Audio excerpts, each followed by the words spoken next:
Hey there, welcome back to another video. This time around, it is my review of the 2009 horror film, The House of the Devil.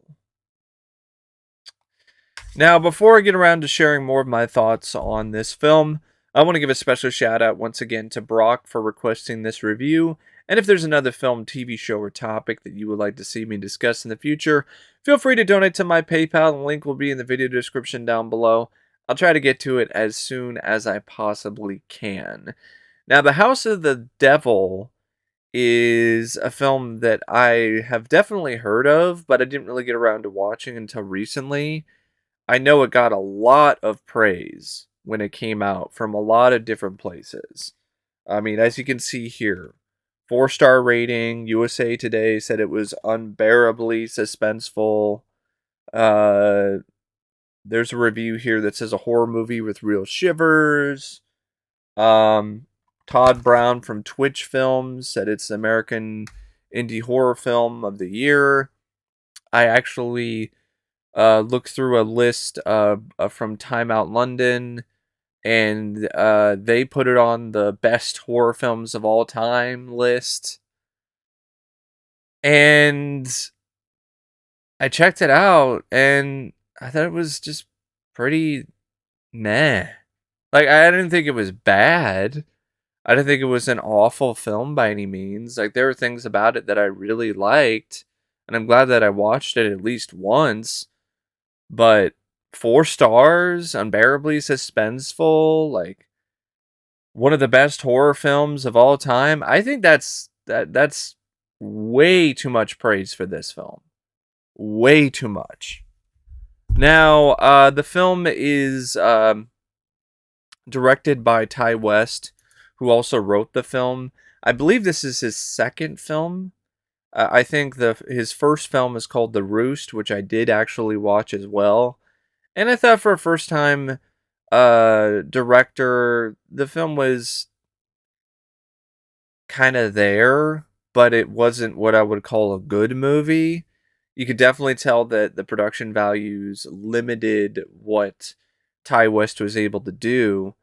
And with a little bit more of a budget with this film, you were really able to see more of his potential as a director. And the direction in this is very solid. I would say the direction in this film is definitely one of the key factors in this movie that makes it, at the very least, a decent chiller because of just how effective and how strong the direction is by Ty West. Did a terrific job handling such a slow burn kind of film. It's a very slow burn horror film. It takes a while to really get going.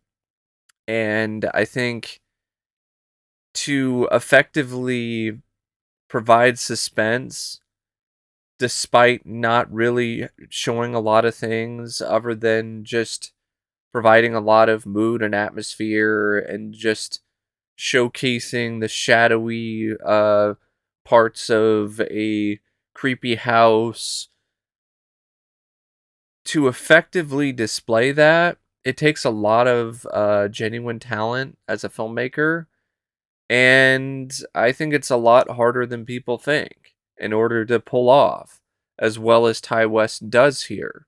So yeah, I think the direction is definitely a highlight. His use of lighting, his use of camera angles, his use of techniques is all really excellent. And when it comes to the sequences when things are getting a little bit more intense, the direction is also amped up in terms of the chaotic nature of the filmmaking or the techniques that are used on the screen, but it's done in a way that still feels very measured. It doesn't play out like it's just total randomness. Overall, it's a really solid film when it comes to the direction. I even think Ty West did a great job recreating the look and feel and overall vibe visually of a 80s horror film. Like, there were some shots in this film that, honestly, if you didn't know that this was a film that was released in 2009, you might think that it's some 80s horror movie, because it was so well shot when it comes to dealing with what were the limitations of filmmaking back in the early 80s. Now, the script, on the other hand, here's the thing about this screenplay. I think it starts off decently enough with some nice character development for the lead, Samantha Hughes. There are also some fun moments between Samantha and her friend Megan that I think were really charming and honestly pretty witty.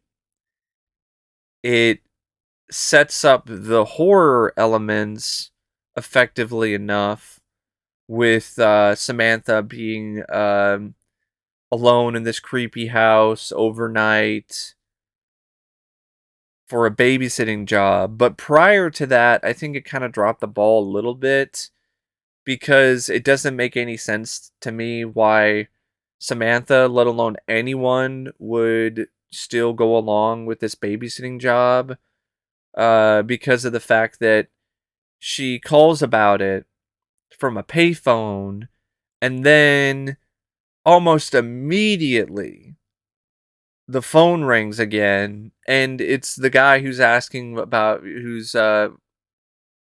a babysitter, played by Tom Noonan. And I'm like, why would anyone go along with that? Even if they were desperate for money and needed to pay rent. Because there's so many red flags there. And the only explanation for how he would be able to call back that quickly to an unknown number to a payphone is if there's something supernatural involved. So that alone would just make me just be like, yeah, no, not doing this. But then on top of that, he ghosted her after all of that and didn't even show up at the designated meeting spot. And then she still goes along with it. So I thought that was a bit of a stretch in terms of Samantha still deciding to do this babysitting job after all the stuff that happened previously. And it's not like it's stuff that was even necessary. You didn't even need to have the creepy callback right away on the payphone. You didn't even need to have him ditch her. You could have just had her and her friend go to the babysitting job. Like, you didn't need any of that. That just wasn't even necessary. It just kind of undermines the effectiveness of the story and the plot, because it just seems rather incredulous. And it really is a very slow burn kind of horror film. And I like slow burn horror. One of my favorite horror films is The Changeling, directed by Peter Medak, starring George C. Scott. But this is one of those slow burn horror films where it barely gets by with mood and atmosphere, has a couple moments that might shock you or take you out of your comfort zone, like this random guy who shows up and shoots Megan in the head. But other than that, it takes forever for anything to really get going when it comes to the satanic panic aspect of the plot, or uh, anything deeply horror related. And once it gets to that point, there's some creepy scenes. The satanic sacrifice room, and how one of the members of the family is all deformed and looks rather disturbing. Or there's a few other moments just involving the general disturbing nature of the satanic sacrifice that are effective. Prior to that, there's some effective moments of just being alone in a creepy house, which I definitely think are honestly some of the more effective moments of horror in this film. Because once you get to the satanic panic stuff, then it just becomes kind of tired and kind of been there, done that. It didn't really do anything different when it comes to the satanic rituals or anything of that sort with this plot, with this script. And the ending, which is a shock ending, which is supposed to be like a shocking twist, wasn't shocking in the slightest. Like I saw that ending coming from a mile away. It's a satanic panic movie. So I pretty much just assumed that she was going to be impregnated with Satan's spawn or whatever. And that's precisely what happened. They tried to swerve you by having her shoot herself and make you think that maybe she escaped her fate as being the mother of a devil child and stop the prophecy. But no, it's one of these movies where the hell never ends. It just gets postponed. So that's it. So that didn't happen because Ty West didn't have the balls to just end the movie there. I honestly think the film would have been a little bit better, at least when it comes to its narrative, if it just ended there. I think not having it end at that moment just hurt the visceral impact of the story. But yeah, it's one of those movies where it does a decent enough job with character development to make you at least care about these characters, even though they're acting kind of dumb. Like, I really do think Samantha was written as just a random moron for just like a few minutes of running time for a really baffling reason. But other than that, I think the character was well written, seemed pretty fleshed out, and was likable. And I think the script did a good job building a connection uh, with her in the audience.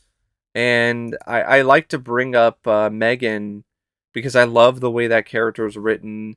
The friendship between her and Samantha seemed very real, very genuine, and I really liked the banter between the two.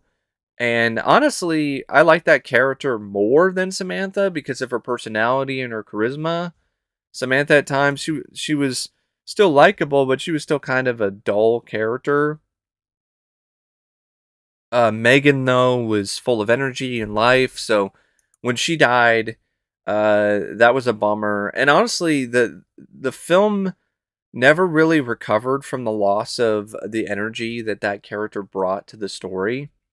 The the creepy family were pretty creepy. I think the script did a good job, not really necessarily giving things away right off the bat, so it made you kind of question some things or kind of wonder what's going on with Mr. and Mrs. Ullman. Um, but once it gets to the point where it's just full on satanic ritual mode, this is one of those things where just kind of like it's serviceable. It's not spectacular by any means. Honestly, I've seen better satanic panic horror films than The House of the Devil because this is in a lot of ways a throwback to that era in like late in the 70s or the early 80s where people were just worried about satanic ritual sacrifice. And I've definitely seen films that capture that a little bit better than this movie. I for a film that's supposed to be a tribute to like the Satanic Panic era, I didn't see enough panic. I didn't see enough of the widespread paranoia and fear that's associated with that era. That was a little disappointing, to be honest. So yeah, the script it's fine, but it's nothing particularly amazing. The performances by the cast, though, I thought were pretty stout. I mean, Jocelin Donahue as Samantha Hughes was a pretty good lead. Even though there were some moments where she was kind of a bland lead character, there was still enough about her that made you want to follow her along this night of horror in this creepy house. Um, the scene in particular when she's dancing in the house alone with her Walkman, I really like that sequence. I think that really showed that this is a character that, despite how dull and bland she can be at times, she can still have some fun. And I think that definitely did make that character more endearing. And it made what ultimately happened to her even more um horrifying, so to speak, because she did seem like a good person, you know, trying to make ends meet. She was young, and it seemed like she was starting to maybe break out of her shell a little bit.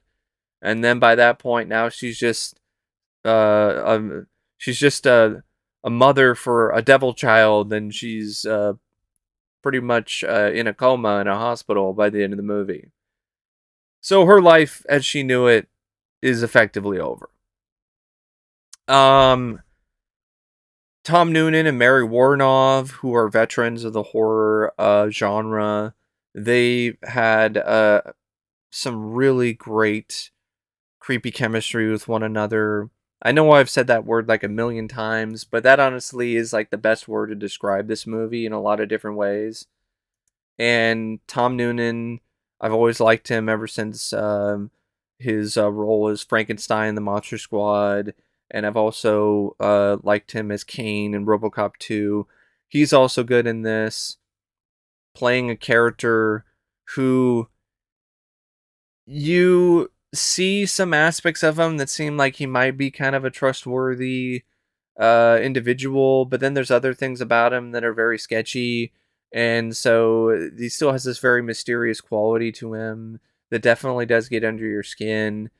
Tom Noonan was also effectively used in Ty West's directorial debut, The Roost. That's one of the few things about that film that I actually really liked was the wraparound, so to speak, because it was trying to set itself up like it's a segment in some kind of horror anthology or horror public access show, and he played this horror host of sorts.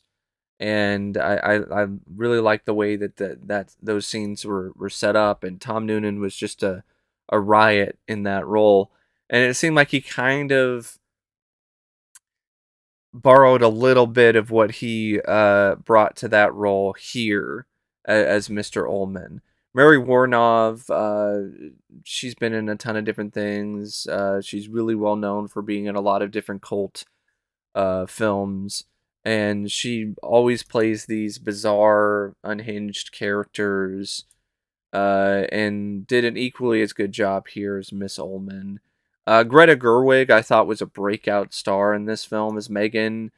I loved her performance. She had so much energy and charisma and personality, and the scenes between her and Samantha just hanging out at the pizza place, those were on, or just hanging out together in the car, or just being together, were in a lot of ways definitely the highlights when it comes to anything involving a witty banter or just energy when it comes to this film. Because a lot of the rest of the movie is very slow and very plotting. So when it comes to these two just chit chatting, and it was nice to see. And Greta just had this really great screen presence, and she was so good that despite the fact that I do like Jocelin Donahue, part of me almost wishes that she was the lead because she was that good as Megan. AJ Bowen is there as Victor Ullman. AJ Bowen is an actor that he's been in a lot of things. He was in Creepshow 3 actually as Jerry in one of the segments. I think that was the haunted radio segment. Although I could be wrong. He might have been the guy who was. Yeah, the haunted radio. Yeah, he was in the haunted radio segment. He was also in the Sacrament. which Ty West also did, and I reviewed that already. He was really good in that. He was in Hatchet 2. He was in Your Next. He was in Rites of Spring. He was also in a film called Satanic Panic, which came out in 2019, which I find to be kind of funny. I'm honestly wondering whether or not he got cast just based on him being in House of the Devil. But for what he was asked to do, playing the son of the Ullmans, who in a lot of ways is kind of the protector or the heavy, he was fine. Dee Wallace is also in this as the landlady, but it's a very small role. There's not really a lot for her to do here, but it was still nice to see her. Um, Lena Dunham, of all people, who you might recognize from like the show Girls and a few other things. She was the voice of a 911 operator in this film. But yeah, pretty good cast. The cinematography by Elliot Rocket is remarkable. This is a really nice looking film, and it really does capture the aesthetic of the 80s so well. It really looks like a low budget uh, retro 80s film, and a big reason for that, it was shot in 16 millimeter, so it was actually shot on film. It wasn't shot digitally, and you can tell, and that really does add to the authenticity of trying to make this feel like something from that era. And so does like the costume design and other aspects of the art direction. Like there really was a concentrated effort to try to make this feel like a film from the 80s, specifically like the early or mid 80s. Ty West also did a nice job editing the film. I love the score by Jeff Grace, especially the opening credits music. I think this score is just really strong stuff. Uh, I could just listen to it on its own and still really enjoy it. It also is something that really plays off of the aesthetic of the 80s and does it in a way that just really adds a lot to the film. It's a really solid synth score. In a lot of ways, it's kind of underrated because I don't really hear a lot of people talk about it. And for a film that's like $900,000, they made it look like it's a film that was a little bit more expensive than that. Like it's under $1 million, but it looks like it costs like $2 million. I've seen films that have had higher budgets than this that have looked cheaper. So yeah, like I said, there's a lot of things about this film that I like. I mean, even the soundtrack, the choices they made for the songs that they used in this film were honestly really good. I mean, you got the fixes. One thing leads to another. The Greg Kihn band's the breakup song, which I love. I was really surprised to hear that song.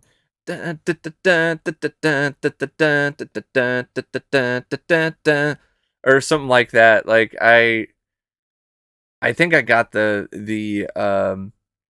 beat wrong a little bit. I might have been off by a note or two. But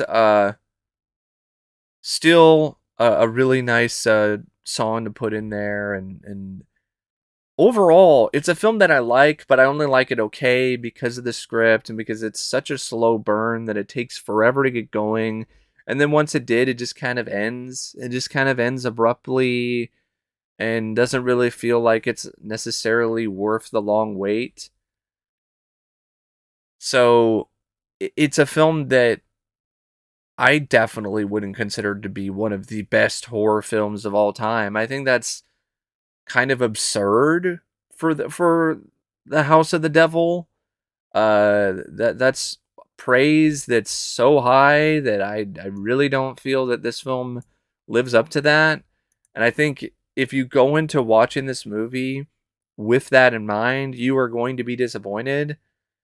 But if you haven't seen this film yet and it's just something that sounds like it's right up your alley, I do recommend checking it out, but I would recommend watching it with very relatively measured expectations. Don't go into this expecting a masterpiece. Don't go into this expecting it to be like one of the best horror films ever, because it's more than likely going to be a letdown if you go into it with that perspective in mind. All of that being said, it's a decent horror film. It's all right. It's there. It's well shot. It's got some great technical elements to it. Um, but even the subtext is just not as strong as it could have been. Like a lot of the stuff about the Satanic Panic stuff from that era is just not expanded upon that much. It seems like Ty West didn't do a whole lot of research on it, and I think there was a lot of missed opportunities for satire in particular when it comes to this script and this film that were missed entirely.